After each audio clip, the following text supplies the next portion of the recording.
Mayou et José Arsenault. Au réseau Cogeco, vous écoutez Doc Mayou et José. Avec le Doc et José Arsenault. Bonjour tout le monde et bienvenue dans l'émission Le Doc Mayou et José. Doc Mayou, bonjour. Écoute, ce fut d'un synchronisme renversant. OK, on est en train de s'ajuster avec notre technologie FaceTime. Exact. C'est parce qu'on va le dire là, pour que les auditeurs comprennent. C'est parce qu'on essayait de se connecter puis ça fonctionnait pas. Puis là, juste au moment où l'émission commence, boum! Vous arrivez devant moi avec votre beau sourire. Et quel est le seul remède miracle que je trouve lorsque ça va mal? Reset! On éteint puis on recommence. Reset. C'est la seule chose que je sais. C'est comme dans la vie, ça. Des fois, il faut faire des resets. Ah oui? Moi, je pense que oui. Ah ouais? Ouais. À un moment donné, quand on voit que ça marche pas, là, stop, reset. Ah oui, ouais, attends un petit peu, là. Écoute, je pense que oui. T'es dans une mauvaise relation. On va défendre mon point, là. C'était pas juste pour faire un jeu de mots. T'es dans une mauvaise relation, c'est pas le fun, ça avance pas, ça aboutit pas. Là, à un moment donné, tu dis, ça suffit, je te quitte. Stop. Et là, reset. Tu rencontres quelqu'un qui t'apprécie à ta juste valeur et qui t'aime comme tu es. Effectivement, oui, ça peut... Il y a des applications, effectivement, de mettre fin, de fermer. Oui, fermer comme un emploi que t'es pas bien dedans. Ouais. Reset. Change d'emploi. Ça peut arriver. Mais avec une mise en garde. Parfois, il y a des resets qui ont été faits et 4 ans plus tard, avec des regrets amers. On est en train de prévoir un autre sujet qu'on va mettre dans notre calepin. Ouais. Reset mal réussi, Olivier. Ça va... On va se comprendre. Oui. Hey, ce matin, là, le monde n'est pas content. Tabarouette. Hein? Oui. Oh. Parce que la question, elle frappe. Mais écoutez, là, c'est ça le but, là. Si on vous demande comme question quelle sorte de tarte vous aimez mieux cuisiner, là, on n'aura pas grand personne. Vous comprenez, là, on n'ira pas ben loin, là. Là, aujourd'hui, on veut aborder la santé mentale. C'est sûr qu'on pourrait nous dire, appelez-nous. Comment ça va? Mais ça, tout le monde fait ça. Nous, ce qu'on veut faire, c'est aborder des thèmes qui ne sont pas abordés ailleurs. Nous, on aime ça aller, là, dans le crunch. On veut aller là où ça fait mal pour qu'on évolue ensemble. C'est drôlement dit, là. Ça veut pas dire que c'est parce qu'on pose la question qu'on a déjà une réponse et une conclusion toute faite, là. L'émission sert à ça. Exemple, aujourd'hui, à la question, est-ce que des gens qui ont des problèmes de santé mentale, comme la bipolarité, la schizophrénie, la dépression majeure, peuvent être de bons parents? Ça veut pas dire que parce qu'on pose la question que dans notre tête, on se dit non. Comprenez-vous? Hey, il y en a... Quelle question imbécile! Tu parles d'une question, franchement... Ah non, ça a touché du monde, là. Oh! Alors, savez-vous quoi? Votre réaction me confirme qu'on fait bien de poser la question. Alors, si vous avez des problèmes de santé mentale... Oh! Serions-nous dans le pourtour d'un tabou? Ben moi, je pense que oui. Oh! Parce que oui. Oh! Mais ceux qui ont des problèmes de santé mentale...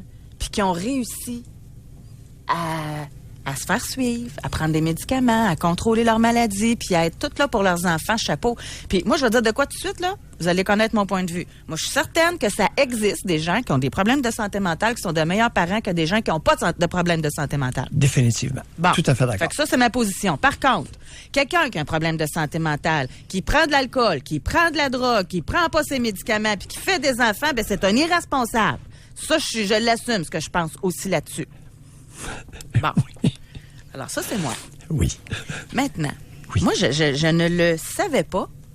On a une collègue qui a un problème de santé mentale. Je le savais pas partout. Puis, c'est parce qu'en plus, elle travaille sur le réseau Cogeco. Elle est journaliste, particulièrement à Cogeco Nouvelles à Trois-Rivières, mais à Québec aussi. Mais on se croise pas souvent, nous autres, à la station. Puis, j'ai appris, en vous écoutant avec Catherine Gaudreault à Trois-Rivières, que Julie Grenon a un problème de santé mentale. Puis j'ai demandé si elle voulait venir nous en parler justement puis je l'ai averti avant, on va vraiment poser la question là. Est-ce que tu es une bonne mère, même si tu as un problème de bipolarité, par exemple? Julie, bonjour. Salut. Bonjour, Julie. C'est vrai que ça frappe comme question, je l'avoue, là. Puis ça t'a-tu heurté, cette question-là, toi? Ben, oui et non, parce que de toute façon, j'ai toujours abordé mon trouble de santé mentale avec beaucoup d'ouverture et un très grand sens critique aussi. Moi, je pense qu'on peut être une très bonne mère. C'est sûr que je vais le valoriser aussi. Mais on peut ne pas l'être aussi. Puis t'as vraiment nommé pourquoi ça peut être difficile d'être une bonne mère si on n'est pas bien soigné, si on prend pas soin de nous. Moi, je pense qu'une mère en santé va devenir une bonne mère. Moi, j'ai une question. En passant, je vais là, Doc, mais si vous avez des questions, allez-y. Non, vous non, aussi, je vous laisse aller. J'écoute. Mais Oui, là, parce que je veux pas faire dévier le débat, là. J'écoute, puis comme je toi, vais être très attentif. toi, Julie, on se connaît, là. Ouais. Toi, Julie, t'es mère d'un garçon de 11 ans. Ouais. Est-ce que tu savais que tu avais de la bipolarité avant de mettre au monde ton enfant? Non. Mon garçon, en fait, ça fait 10 ans que j'ai reçu un diagnostic. Donc, mon garçon a 11 ans. Je vois le doc prendre des notes, là. Je vois plein de choses lui passer à prend tout l'esprit. le temps des notes. Julie, c'est pour mieux suivre. Oui, c'est Sois bon. sans crainte. Je ne te Alors- poserai même pas de questions parce qu'elle est en face de moi. Non. Je vais garder ça pour les auditeurs puis par la suite, OK? Parfait. Vas-y. Alors, c'est Sens-toi à ça. l'aise. Mon garçon a 11 ans. Donc, j'ai vécu mon année de maternité. Je suis retournée travailler et ça a planté quelques mois plus tard. Et là, je suis tombée en dépression.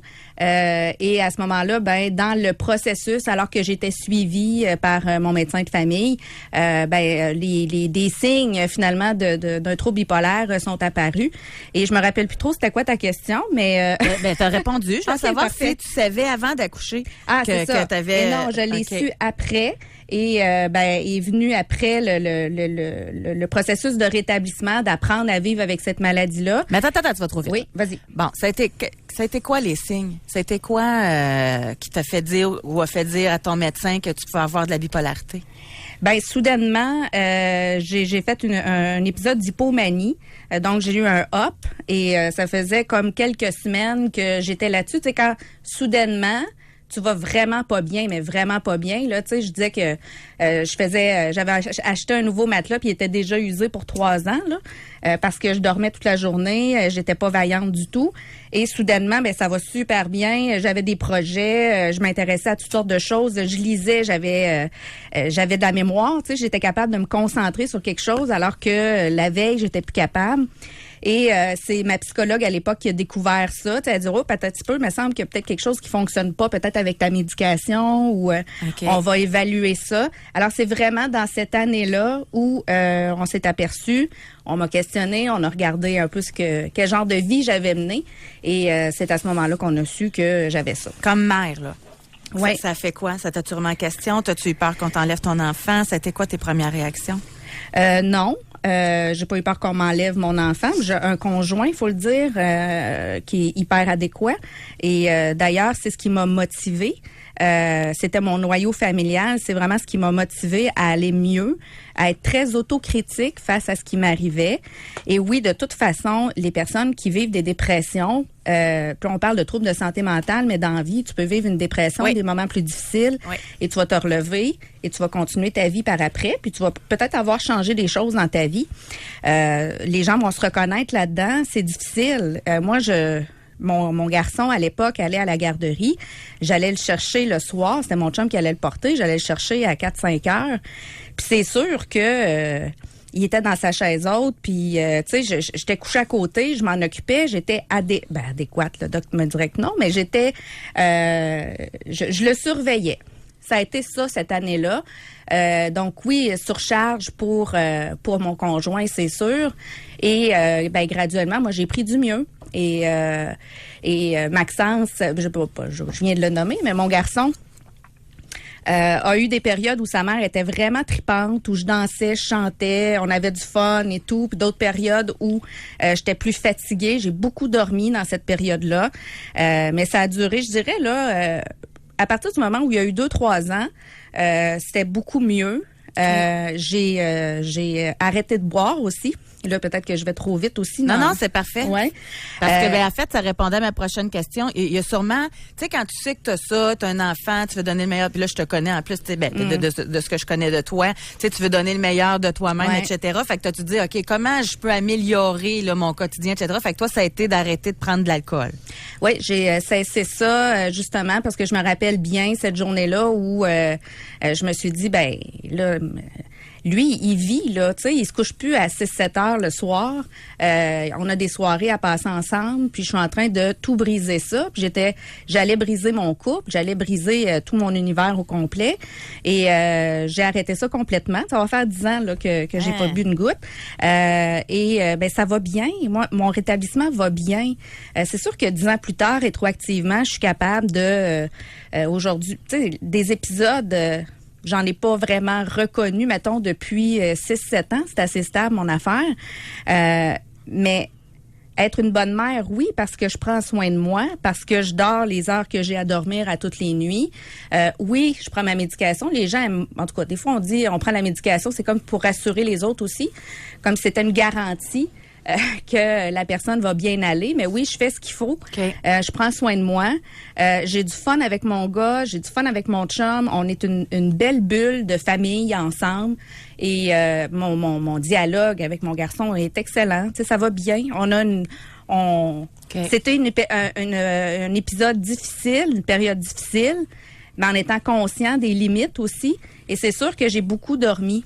C'est sûr que même après, j'en ai encore besoin souvent, beaucoup plus de sommeil, mais on s'est habitué à ça, puis on a adapté notre mode de vie, puis oui, on se couche moins tard, puis oui, on n'est pas les plus veilleux quand on va sortir, quand on sort avec des couples d'amis, puis tout ça, puis d'autres familles, souvent, on est les premiers partis. Fait que Julie, en fait, c'est ça, c'est que tu as décidé de faire attention, tu connais tes limites, puis tu les respectes. Exact. Mais merci. Je sais pas, Doc a dit qu'il interviendrait pas, Non, mais il peut, ça me dérange pas. Non, pour vrai, j'ai pas de problème à échanger avec vous. Non, c'est correct. T'as bien couvert, non? Oui. C'est un beau tableau. T'as brossé le tableau, puis... Oui, puis ce que je trouve intéressant aussi dans ton cas, Julie, c'est que ça prouve aussi que tu peux avoir une carrière, tu peux avoir un enfant, tu peux avoir un conjoint, avoir ta bulle, puis... tu sais, je dirais, Josée, si j'en parle ici, c'est parce que j'ai donné des conférences aussi. C'est sûr que de l'aborder du point de vue de la maternité comme ça, je l'ai pas souvent fait. Je l'ai abordé, je l'ai effleuré. Mais si j'en parle, c'est parce que je sais qu'il y a des gens qui peuvent entendre ça et pour qui ça peut être utile, pour qui ça peut être encourageant et qui vont se reconnaître. Parce que vivre un épisode de santé mentale comme une crise de santé mentale comme je l'ai vécu, j'avais autour de 30 ans, j'avais un emploi bien en vue et une belle carrière et je me disais j'avais comme pas d'exemple autour de moi de personnes qui avaient cette situation-là, qui avaient un enfant, un chum pour qui ça allait bien, ou en tout cas pour qui tout semblait bien aller. Oui. Et c'est un peu pour ça que j'avais décidé d'en parler puis de donner plusieurs conférences là-dessus il y a quelques années.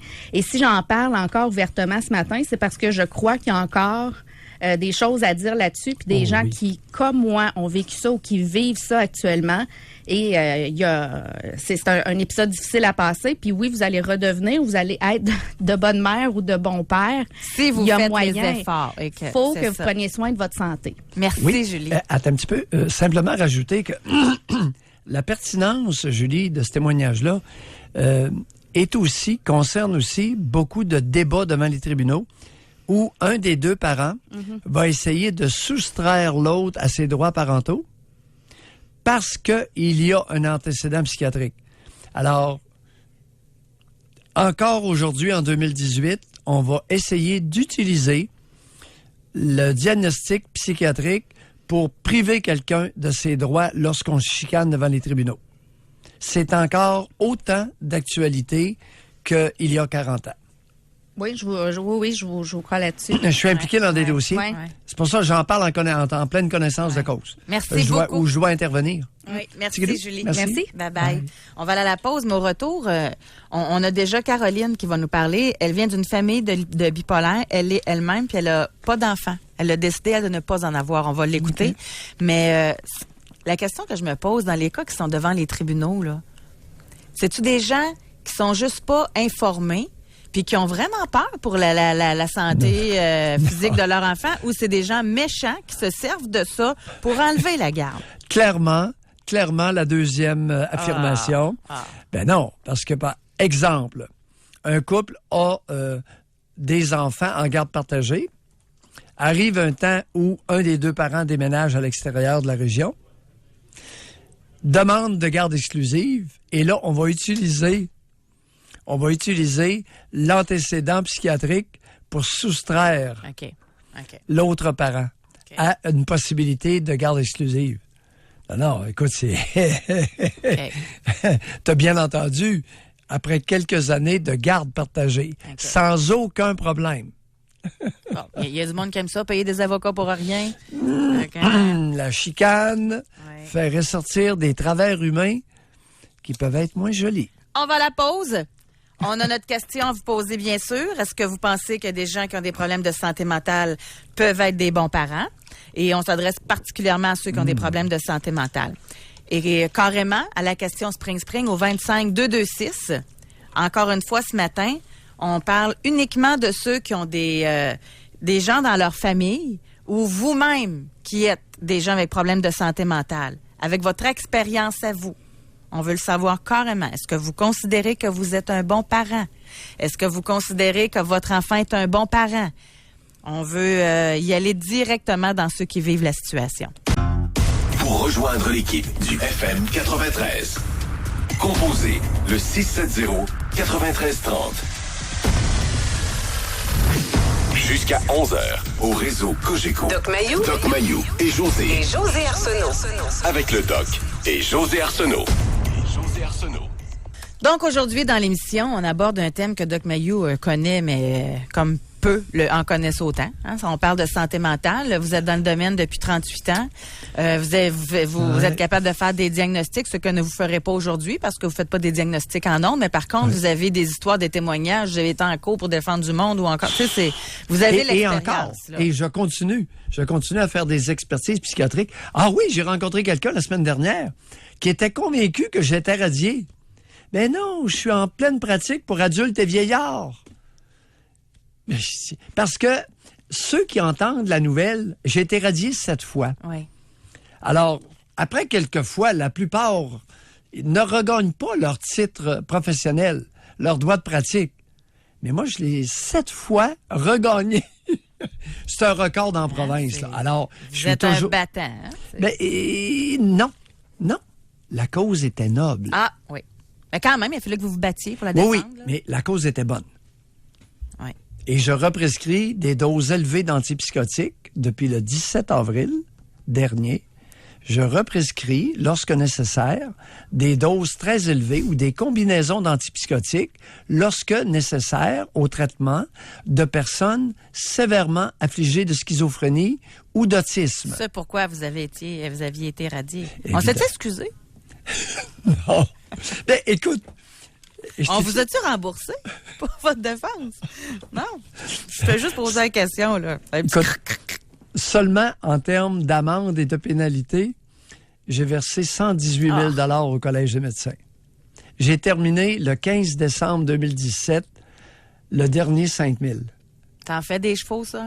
Ben non, j'ai perdu. La seule chose que j'ai vraiment perdue, c'est mon élevage de chevaux de sport. Ça, c'est plate. J'avais 19 chevaux sur le terrain, puis là, j'en ai quelques-uns éparpillés en copropriété.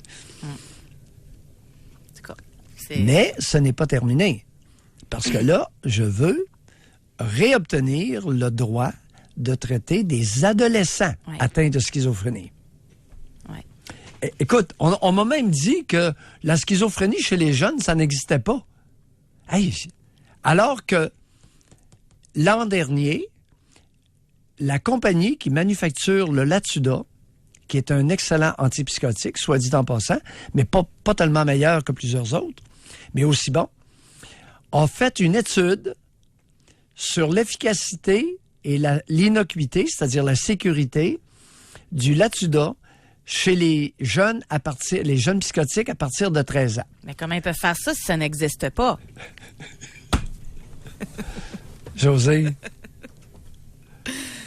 Aïe, aïe, aïe. Alors, je considère, Que vous avez des bons arguments. et à l'époque, en 2006, 2007, 2008, 2010, les compagnies pharmaceutiques écrivaient dans leur monographie que l'innocuité, c'est-à-dire le niveau de dangerosité, n'avait pas été établi chez les moins de 18 ans.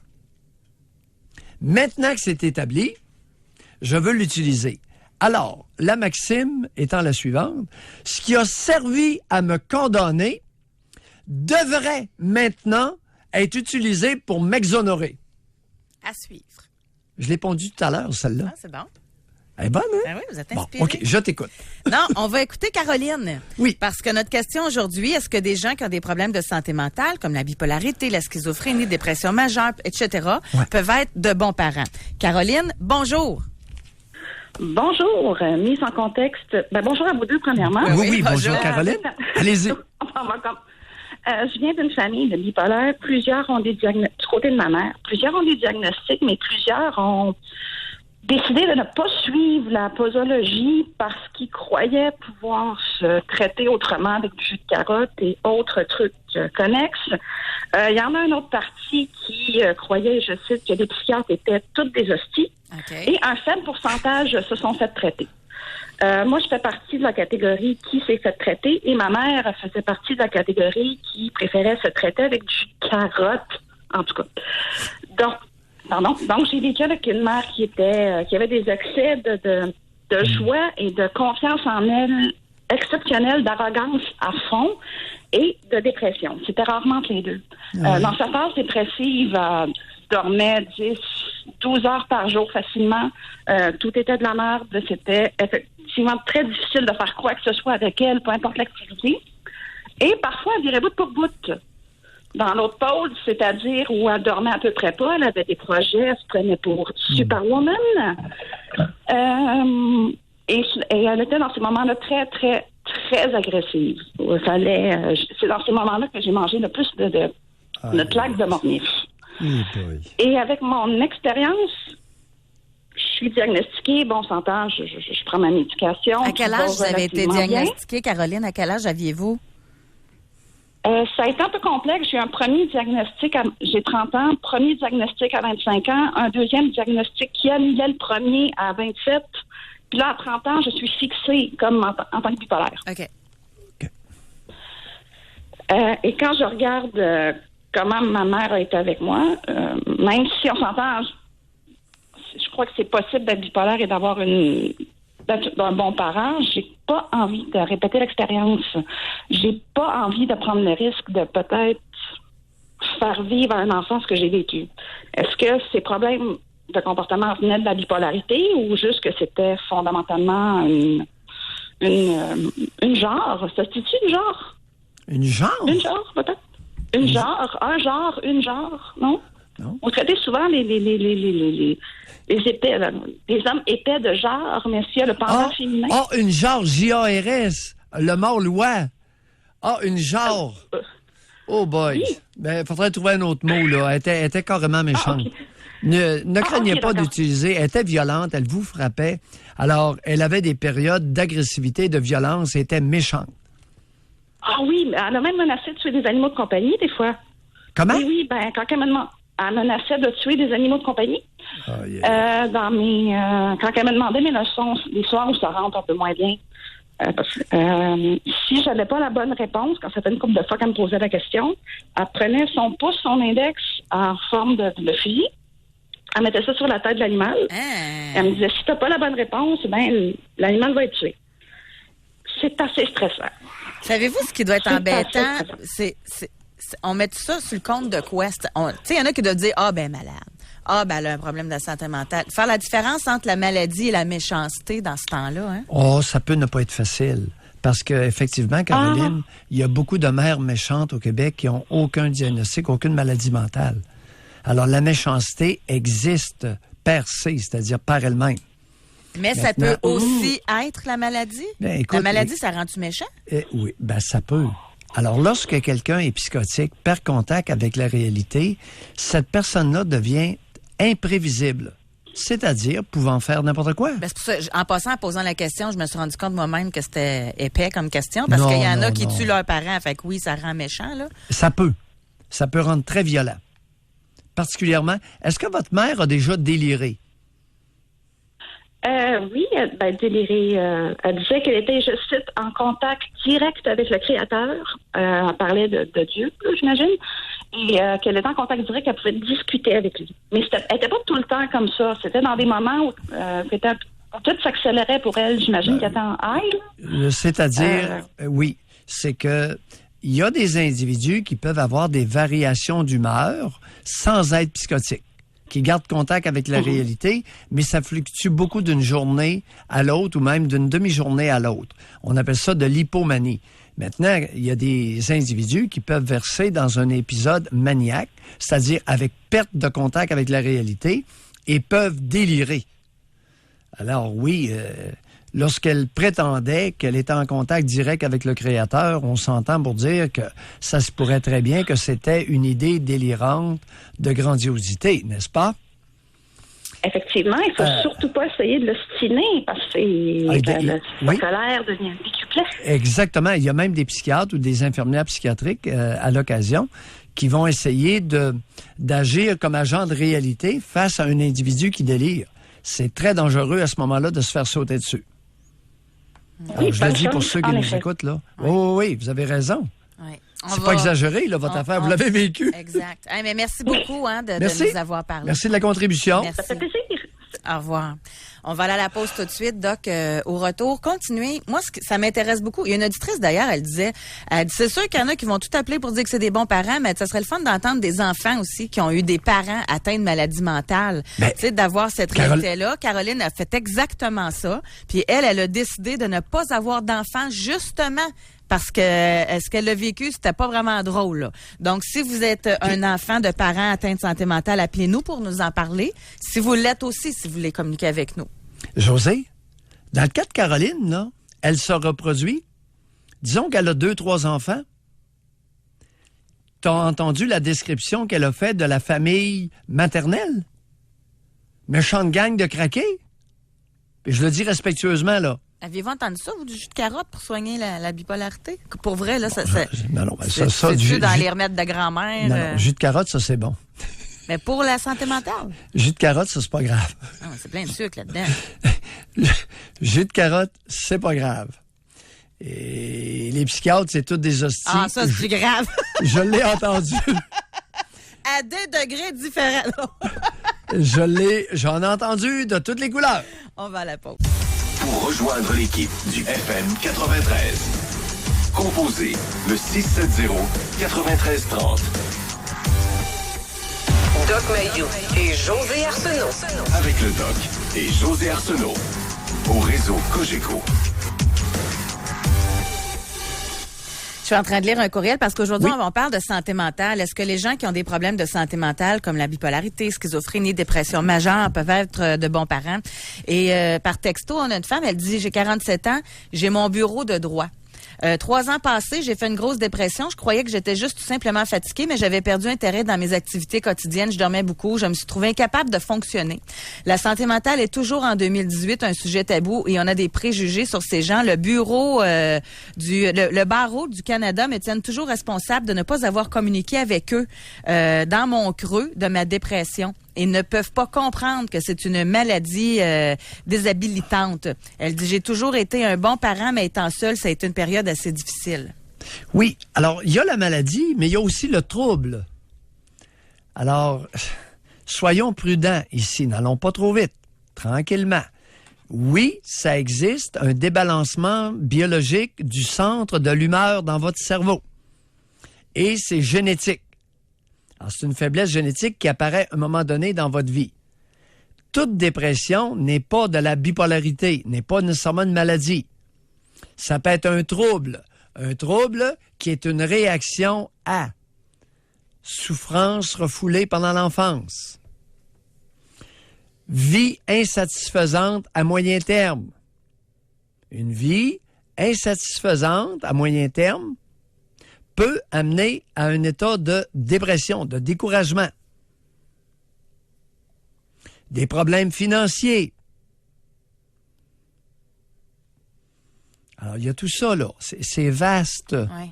L'être humain est complexe, chers auditeurs. Alors, il y a la maladie dépressive et il y a le trouble dépressif qui est en réaction à mauvais parentage, abandon, négligence. Vous avez entendu Caroline tout à l'heure. Sa mère la passait au cash, mais des mères qui passent leurs filles au cash, il y en a au Québec. Il y a des professionnels, des femmes professionnelles qui sont brutalisées, malmenées, harcelées. Dans le Journal de Montréal ce matin, un avocat qui a harcelé, bris de probation, il harcèle son ex. Ouais. Un avocat de Montréal. Il comprend pas. Il est allé s'introduire dans le logement de son ex. Évasion de domicile. Il est avocat, le gars. Mais c'est ça. Hey, il y a des femmes qui sont mal Il prises. y a une justice quand même. On dit que la vie, c'est souvent injuste, mais tout le monde meurt. Mais les problèmes aussi de troubles mentaux, ça peut arriver également dans toutes les couches de société. Ça peut arriver... c'est ça pareil, là. Regarde la madame, elle qui a fait la dépression, là. Elle a son bureau de droit, là. Tu sais, on s'entend, là, que ça peut arriver à tout le monde. Oui. Et là, je vais vous lire un courriel de homme 21 ans. Oui. Merci d'embarquer avec nous. On a besoin. C'est le fun pour nous de savoir quel genre, quel âge vous avez, etc. Oui. Il dit, excellent sujet ce matin. J'ai évolué avec un père souffrant d'un trouble bipolaire sévère, phobie sociale, trouble anxieux généralisé et trouble de la personnalité limite, et avec une mère souffrant de dépression sévère. Moi, je fais une pause, là. Tabarouette, tu parles d'un cocktail pour un enfant. Un, c'est une chose, mais les deux, là... Ça arrive. Exactement. Et... Ça peut arriver. En tout cas, il continue. C'est pas rare. Il dit, je ne pense pas avoir été bien élevé par mes parents, mais je crois que ça a pu avoir un impact sur ma propre santé mentale. Je souffre moi-même aujourd'hui d'un trouble anxieux-dépressif et d'un trouble de la personnalité obsessionnelle compulsive sévère. Je suis polymédicamentée et suivi psychiatrique hebdomadaire. Génétique ou impact parental, je ne saurais dire. Cher auditeur, et pourquoi pas les deux? Souvent, il y a une prédisposition génétique, une faiblesse génétique et de très mauvais traitements en bas âge. Alors, c'est pas un ou l'autre, c'est pas acquis ou inné. Ça peut être les deux. Ça peut. Moi, j'ai une petite statistique. N'oubliez pas de considérer ça, là. Ça date de 2016. Là. Oui. Les enfants et adolescents nés d'un parent atteint d'un trouble mental risquent 20 fois plus que les autres de développer une maladie du même spectre que leurs parents à l'âge adulte. Ben oui. Ça vient du Centre intégré universitaire de santé et des services sociaux de la capitale nationale. Oui, à cause de la composante génétique. Alors, lorsqu'on parle de maladies psychiatriques et de troubles mentaux, il arrive souvent, dans les cas des maladies psychiatriques, c'est principalement génétique. Transmission est principalement génétique. Dans les troubles mentaux, ça peut être acquis, inné ou les deux. Puis vous êtes bien placé pour le savoir, là, mais quand on dit que la maladie mentale, c'est fréquent, encore là, de la même source, ça vient de l'Institut universitaire de santé mentale de Montréal, on dit que les troubles mentaux représentent près de 20% de la charge de morbidité pour notre société. Ça se situe au 2e rang, comparativement à 23 pour les maladies cardiovasculaires et 11% pour les cancers. Quand on parle là, de la charge de morbidité, ça mesure le nombre de maladies dans un groupe donné. Là. Fait qu'il y a beaucoup plus de problèmes de santé mentale qu'il y a de troubles, que des cancers puis que des maladies du cœur. C'est ça que ça veut dire. Ouais. Je pensais pas qu'il y en avait autant. Je savais qu'il y en avait, mais à ce point-là, je pensais pas. Moi, je pensais que le cancer, puis... Non. Attachez vos trucs avec de la broche. Il y a une statistique qui est connue. Quelle est la maladie qui occupe le plus de lits dans les hôpitaux au Canada? Vous l'avez dit l'autre fois. Schizophrénie. Oui. Quelle est la maladie qui coûte le plus cher à la société en termes de perte de revenus, de coûts indirects? La schizophrénie. Est-ce que on considère, on contemple, on aborde et on accueille la schizophrénie à la hauteur de son impact? Pas en tout. Pas tout. écoute, sur 1000 psychiatres, 1200, on est 1200 psychiatres au Québec, certifiés psychiatres. On n'est pas beaucoup plus que 300 à traiter des cas sévèrement atteints de schizophrénie. Pas plus que 300? Ben voyons donc. Des cas sévèrement atteints de schizophrénie. José? Mais comment on explique ça? Ça prend-tu plus d'études encore? Ça prend... Comment on explique? Non, mais c'est la question se pose, là. C'est compliqué. Puis tu vois, moi, j'ai voulu améliorer leur sort, je me suis fait radier 7 fois. OK. Ça prend des cours. Même le psychiatre qui s'intéresse honnêtement à leur sort se fait rentrer dedans. Il n'y a pas un maudit psychiatre de Montréal qui est venu voir un seul de mes cas que je traite en Mauricie avant de me radier. Peux-tu croire que j'ai été radié 7 fois pour un total de 19 mois de radiation sans qu'aucun psychiatre ne me remplace auprès de mes patients sévèrement atteints? C'est hallucinant. Même le Collège des médecins traite les patients atteints de schizophrénie sévèrement atteints comme si c'était de la chenoute.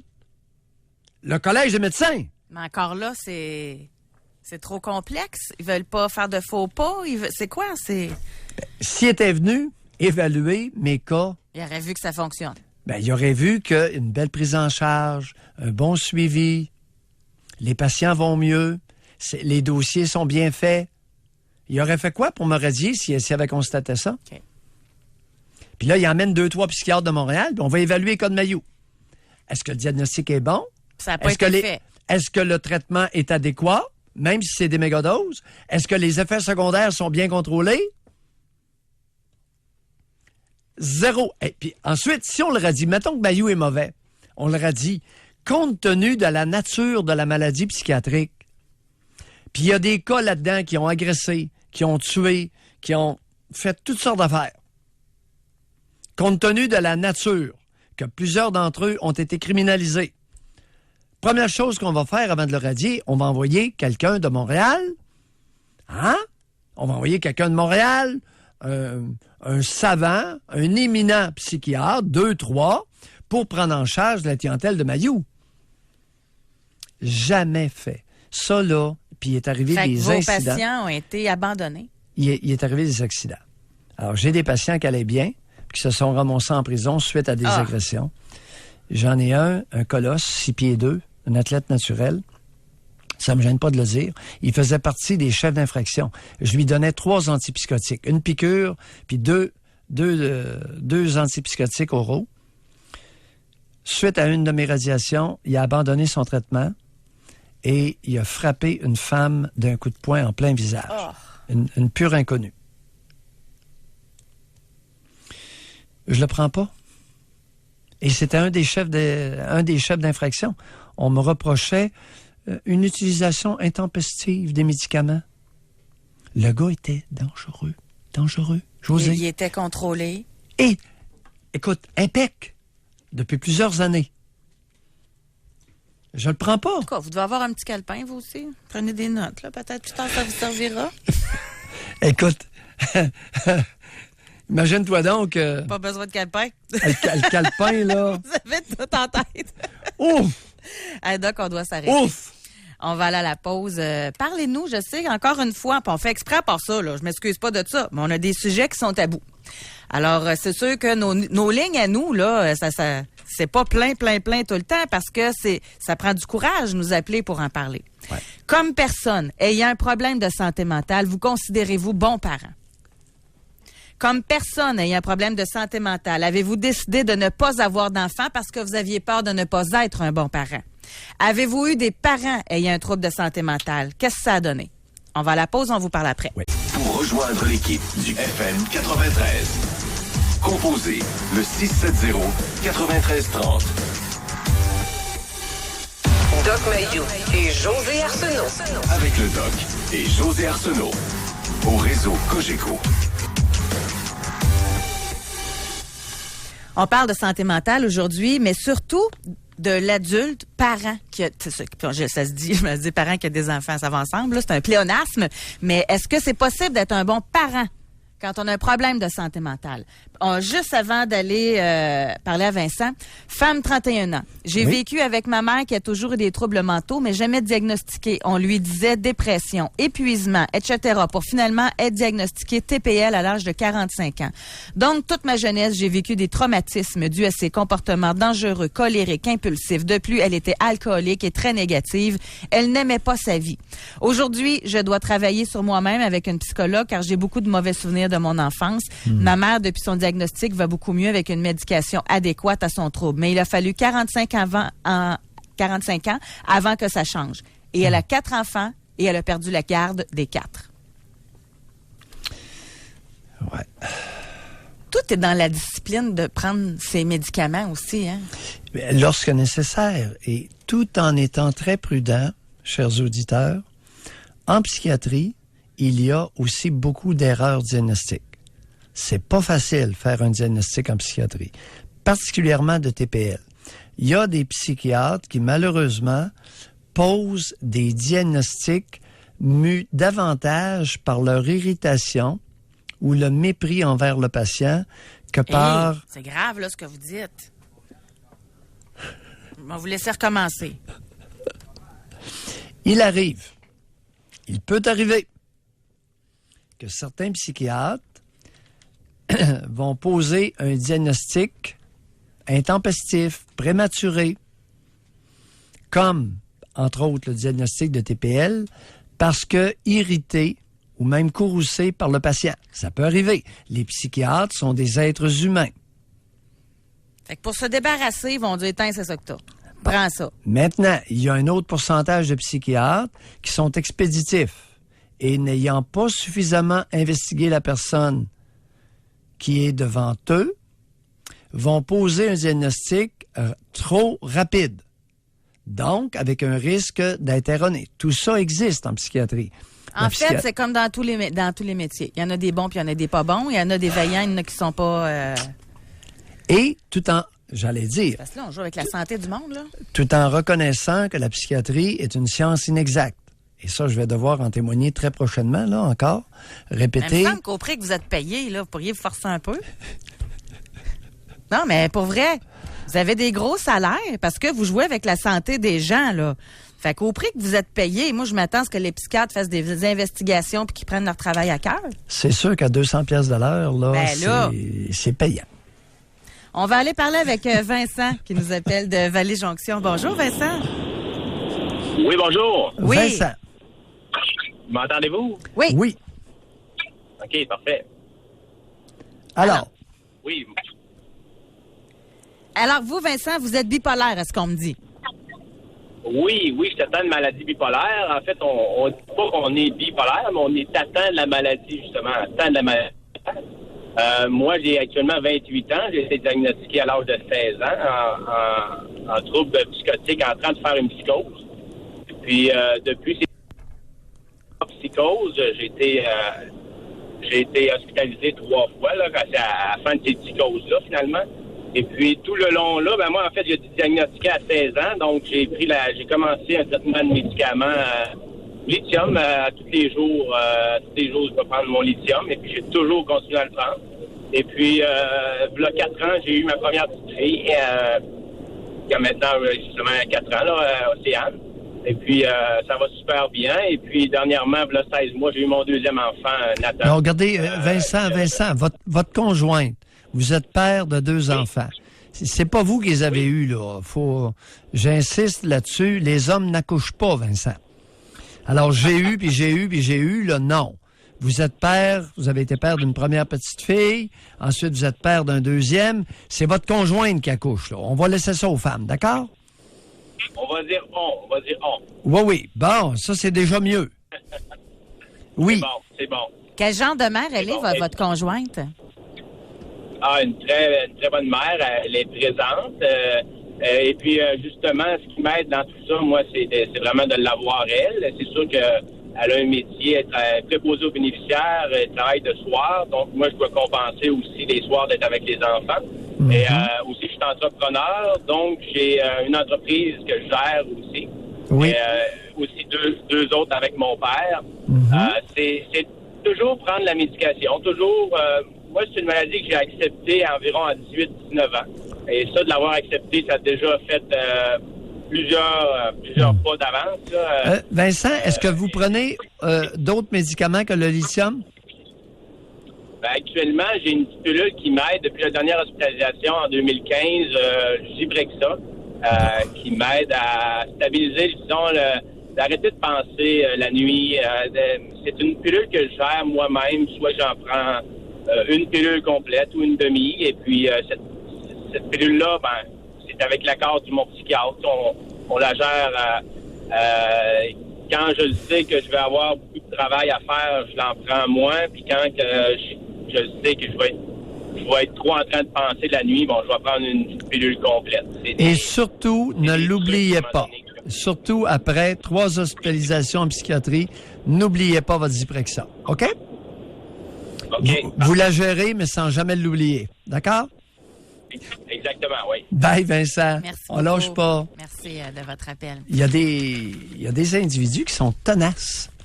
Et ça les honore. Ouais. Ça vaut la peine, les amis. Vous avez entendu? C'est pas Maillot qui le dit. C'est Vincent. Il témoigne de son expérience. 3 troubles psychotiques à 16 ans, 3 hospitalisations en psychiatrie. Entrepreneur, père de 2 enfants, il opère. Bon, là, Oui. m'a être tordu un petit peu. Allons-y. C'est-tu moins grave? Parce que notre question, c'est si vous êtes atteint d'un trouble de santé mentale, pouvez-vous être bon parent? C'est-tu moins grave quand c'est le père?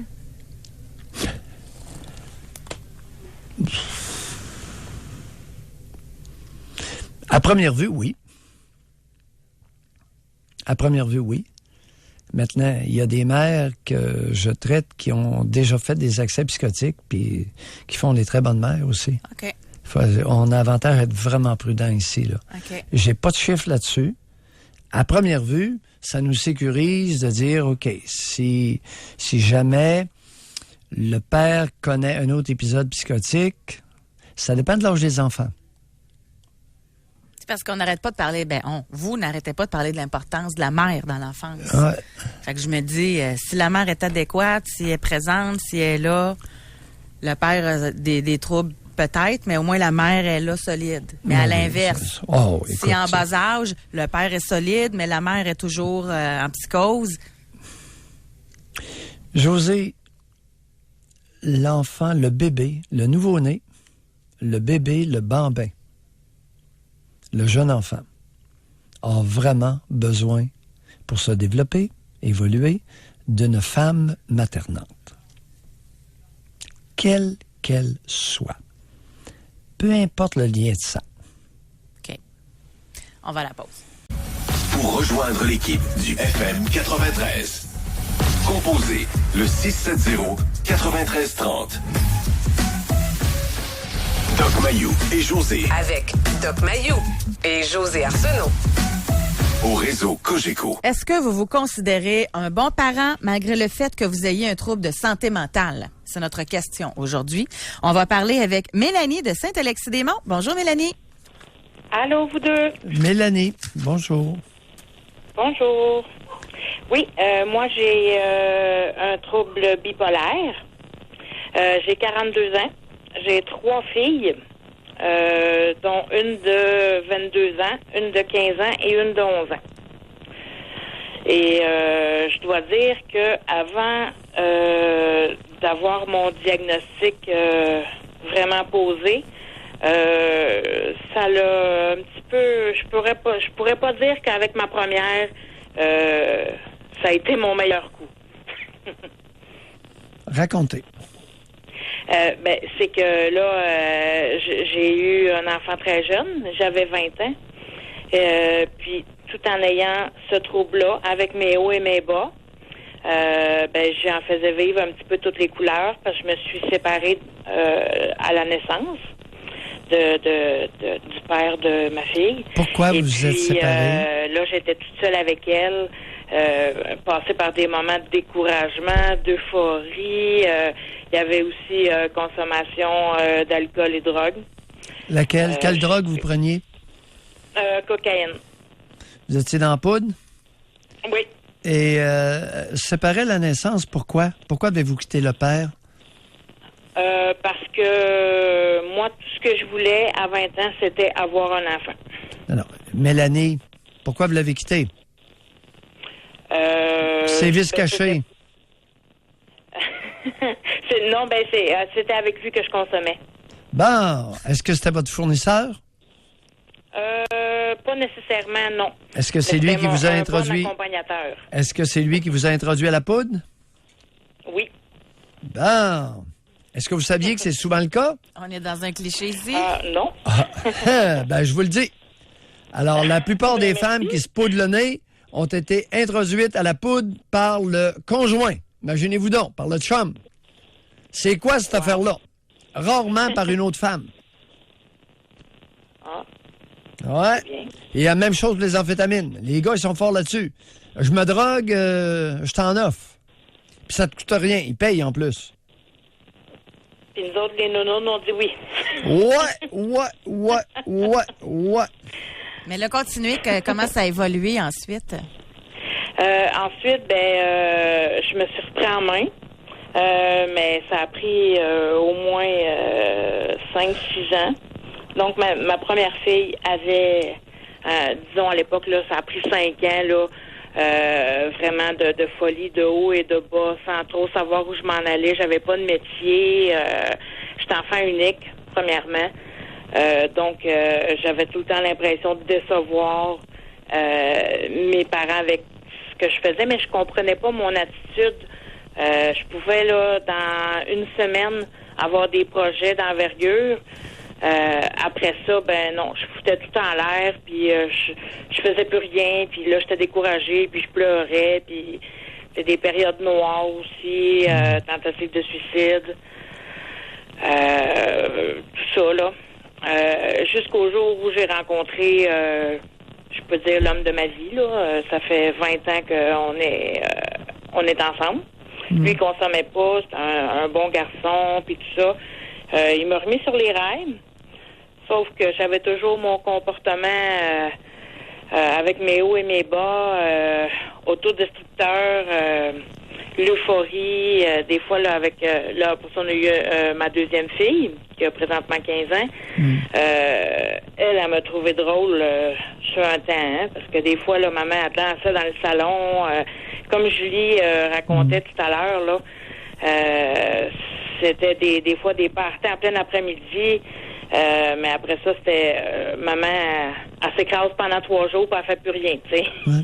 Ah, OK. Mais alors, nonobstant la poudre, vous aviez des variations d'humeur importantes? Oui, ça, c'était...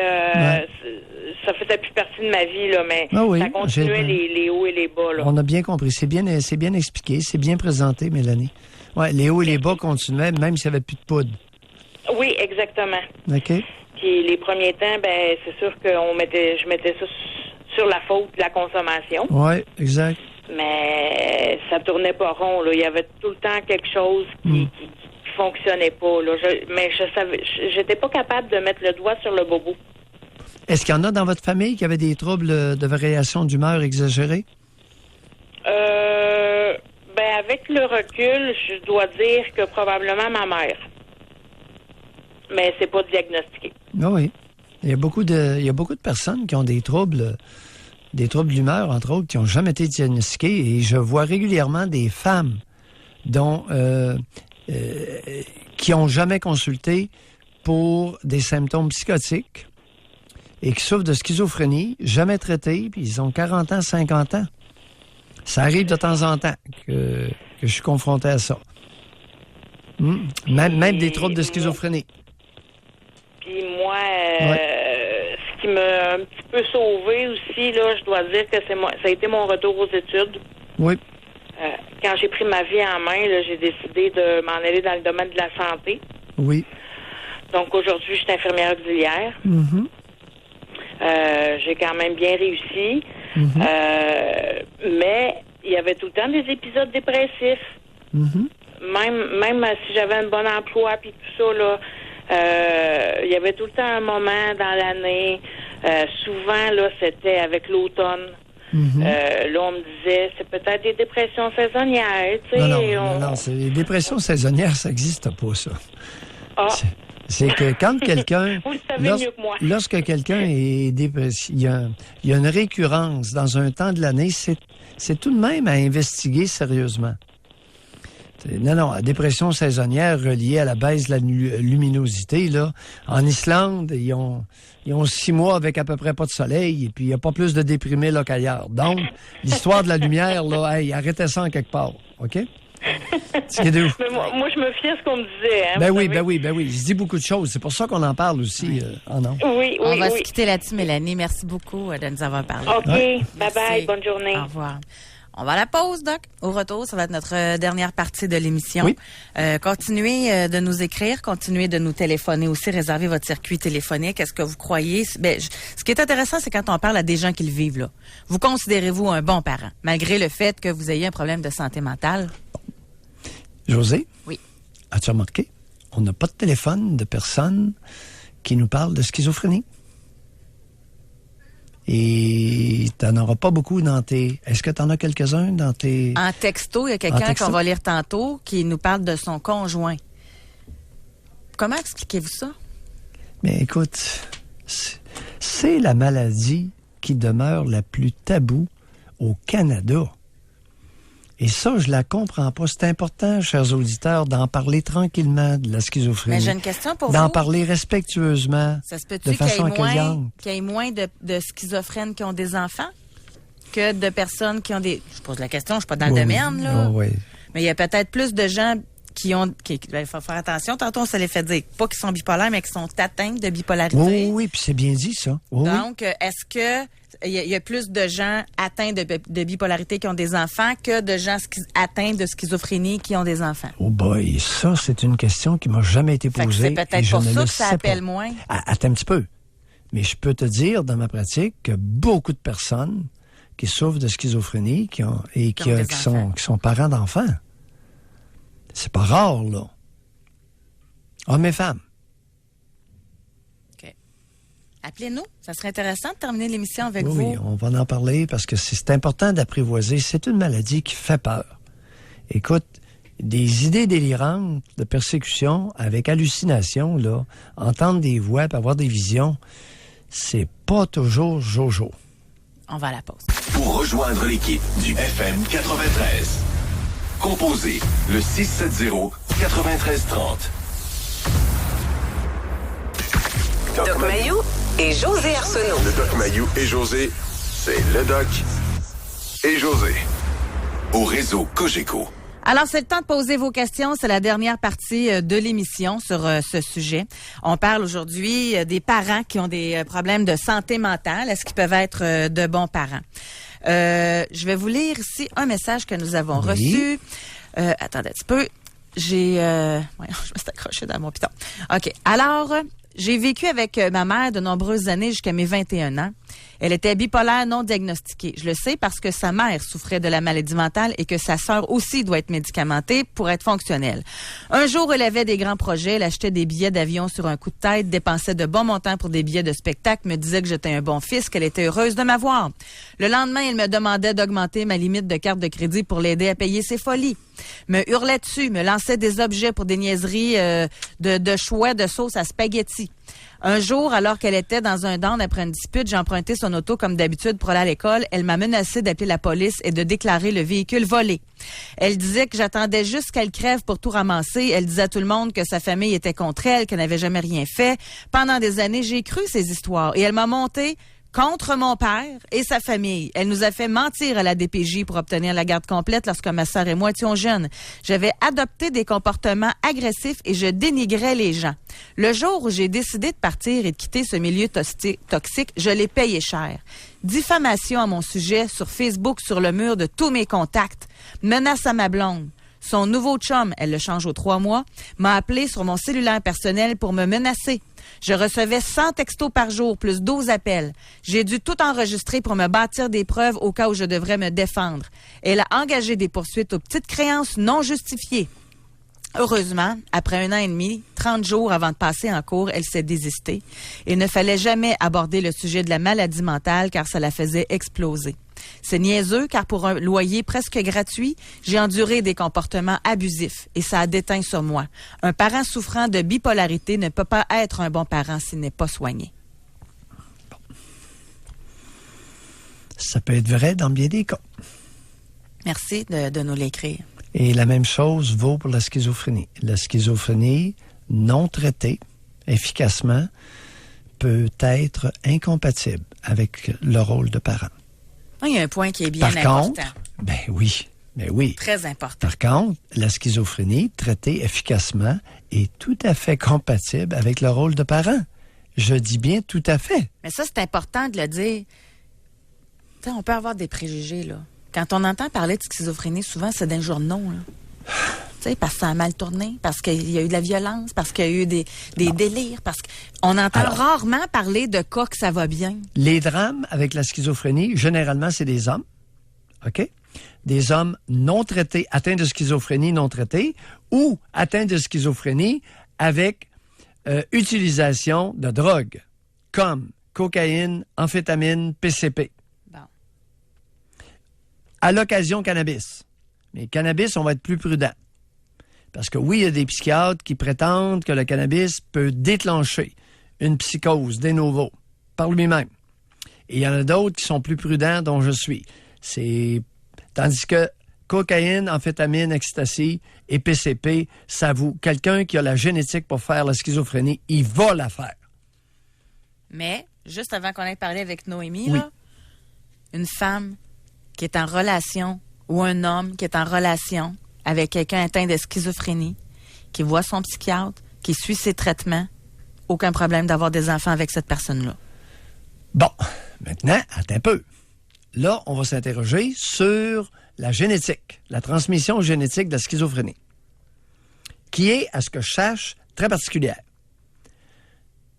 Si une personne qui est atteinte de schizophrénie a des enfants avec une autre qui n'est pas atteinte,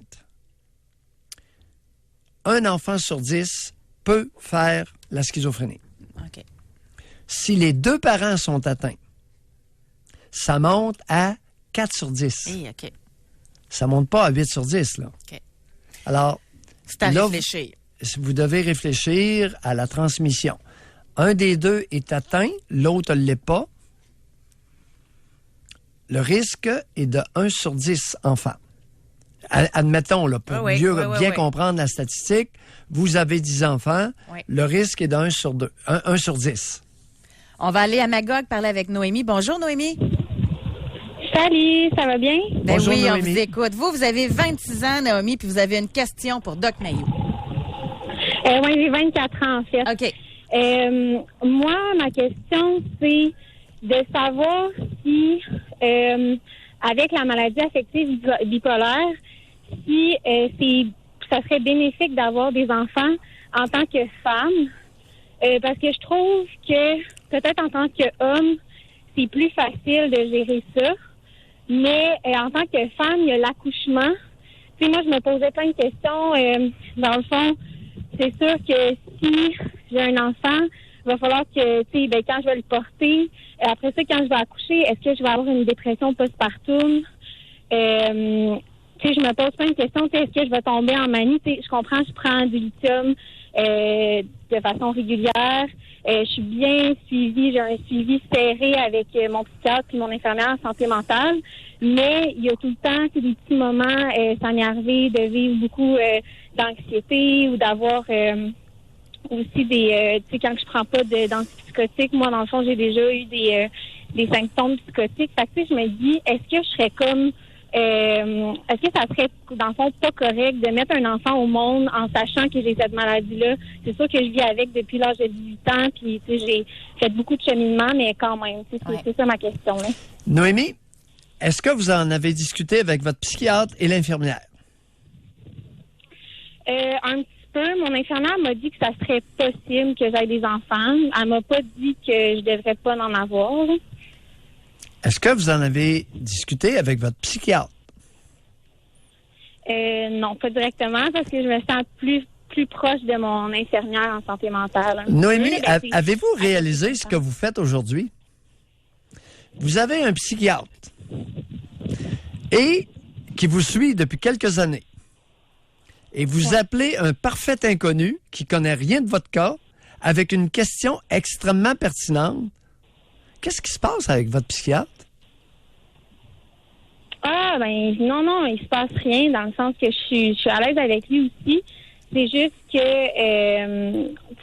là, c'est votre question du jour. Fait que je me sentais interpellée. Je me disais peut-être qu'il y a des questionnements ou des réponses. Vous savez, Noémie, vous venez de dire quelque chose qui m'interpelle.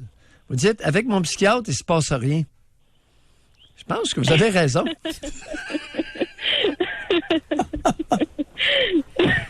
Fait que si je comprends bien, Doc, on va laisser Noémie poser la question à son doc, son suivi et son dossier. Mais après ça, dépendamment de la réponse que vous obtiendrez, la prochaine fois qu'on va discuter du sujet, vous nous rappelez. Bonne chance, okay. Noémie. Merci. Merci beaucoup. C'est bon, merci. C'est vrai que c'est bon.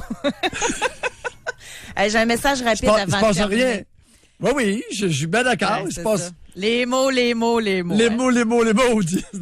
Rapidement. J'ai un frère diagnostiqué schizophrène paranoïaque. Après avoir voulu tuer ma mère et une de mes sœurs, depuis son diagnostic, plus aucun rapport avec lui, ça fait 15 ans. Mais il m'arrive d'y penser, mais je dois protéger ma famille. Il est médicamenté et continue sa vie sans personne de notre famille. C'est sûr que ça doit briser des liens. Ça doit pas être...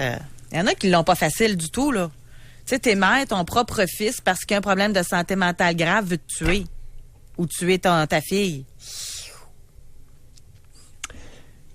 José, important de mentionner qu'il y a déjà un psychiatre qui s'appelait Jacques Talbot. Sur les ondes de CKAC, je l'ai entendu de mes oreilles dire que les patients psychotiques ne présentaient pas plus de risques de dangerosité que la population at large. C'est un dangereux. Jacques, qui est maintenant retraité, c'était pas sa meilleure. C'est ce qui complète notre émission. On aurait pu juste aller lire les textos, là, les courriels, on aurait pu continuer jusqu'à demain. Merci. Merci beaucoup de la confiance. Merci beaucoup, Alex, à la mise en onde, Olivier à la recherche. À demain, Doc Mayou. Oui. Bye. Bye, José.